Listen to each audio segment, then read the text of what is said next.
of course, if you buy and then the price goes down and you buy more and the price goes down further, if you're not questioning and a little scared, then you're a moron. But I think that one of the important things that I have realized and incorporated into my thinking is that you're never going to get it exactly right. Sometimes, if we're lucky, we know what's going to happen. We never know when. Mm-hmm.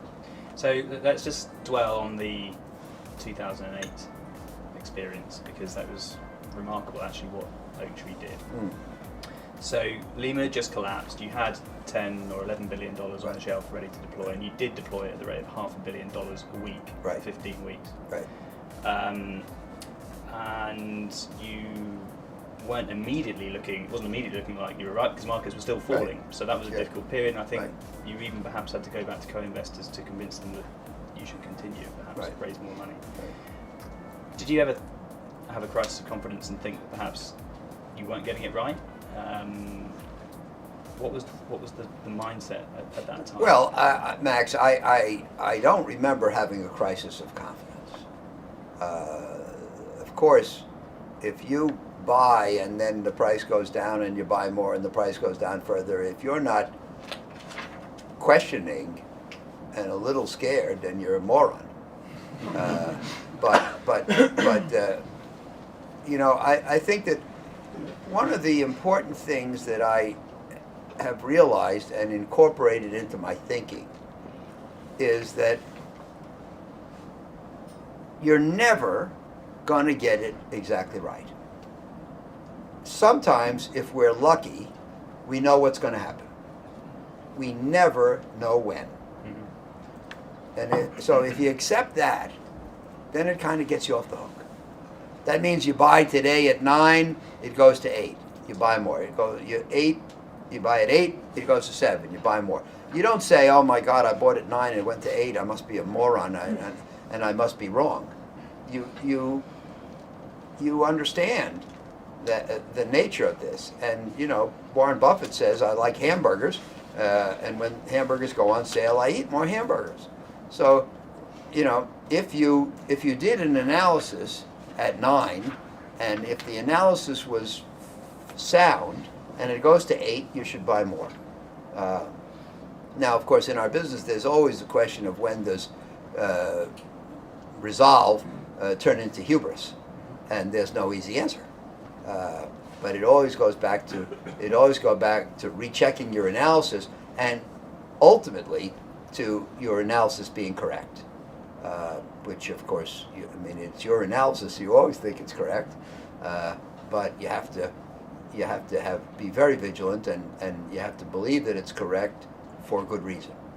But I wrote a memo. You probably, since you know them all, I wrote one in, I think it was February of 16, called "What Does the Market Know?" And see, what happened is in 16, the market got off to its worst start in history, and it was really collapsing, all markets. And so I wrote a memo called "On the Couch," because I said that every once in a while the market needs a trip to the shrink, and that it was really the victim of irrational fear. So I went on Bloomberg the next day. Usually when I put out a memo, I go on Bloomberg the next morning, and the hosts kept peppering me and saying, "Well, stocks are collapsing. Isn't that a sell signal? Isn't that a sell signal?" So I went back to my office and I wrote a memo that day called "What Does the Market Know?" And this is really a very important concept. The market is supposed to be efficient, know everything. We know it doesn't know everything. And I believe there are times when it doesn't know anything.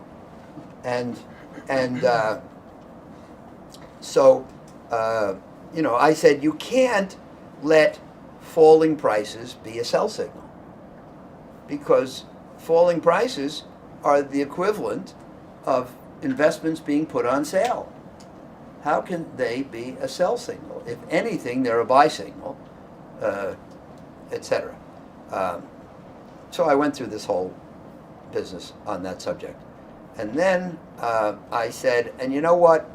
However, when we,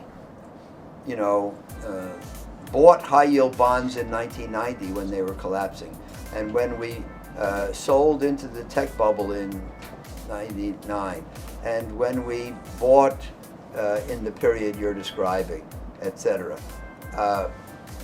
I never want to give anybody the impression that we don't do it with trepidation.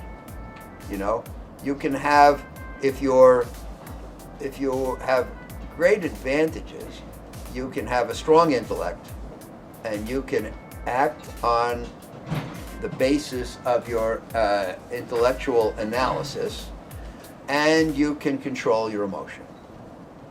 But that doesn't make you right. And there's always the possibility that you're wrong, and we must bear that in mind.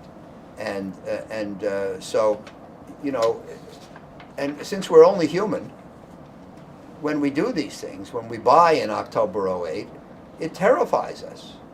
But if you think about it, buying at the low point has to terrify you. I guess there was a sense of, and I think you've said this, that having raised the money, seeing the valuations that you saw, it was a case of if not now, then when. Yeah. And Yeah. that Well, galvanized you. well, look, a couple days Lehman went bankrupt on the 15th, and as I recall, I put out a memo on something like the 18th or 19th entitled "What Now?" Or maybe it was "Now What?"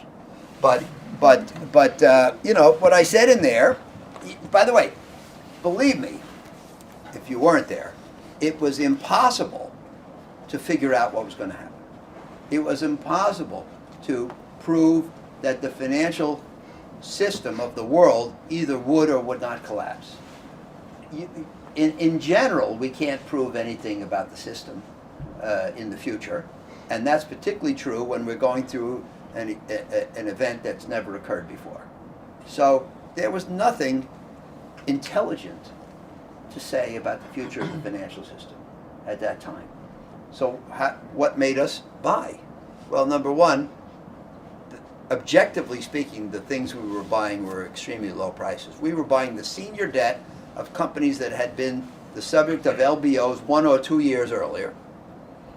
And we were buying the senior-most debt at prices where if the companies turned out to be worth a third or a quarter or a fifth of what these great buyout firms had paid a year earlier, we would have broken even. And we figured out, well, and you know who I'm talking about, but we said, well, sometimes, like when you go to buy a car and you negotiate with the car salesman, you say, well, yeah, I probably could have gotten another 5% off, right? Do you negotiate car prices in this country? Okay, good. So sometimes you come away and you say, I probably could have gotten another 5% off. But did you ever say, well, I probably paid too high by a factor of 4? I bought that car for $60,000. If I'd only negotiated a little, I probably could have paid 15. So similarly, we concluded that the great private equity firms who had done all that due diligence probably did not overpay by a factor of 3, 4, or 5. Yeah. But then the other thing is, we reached the conclusion that what I wrote is,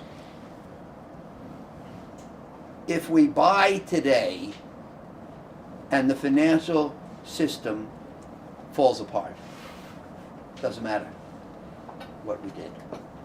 But if we don't buy and the financial system doesn't fall apart, then we didn't do our job. So we should buy. And that's about as profound as it got. If you found this video valuable, don't forget to give it a thumbs up, subscribe for more content, and share your thoughts in the comments below.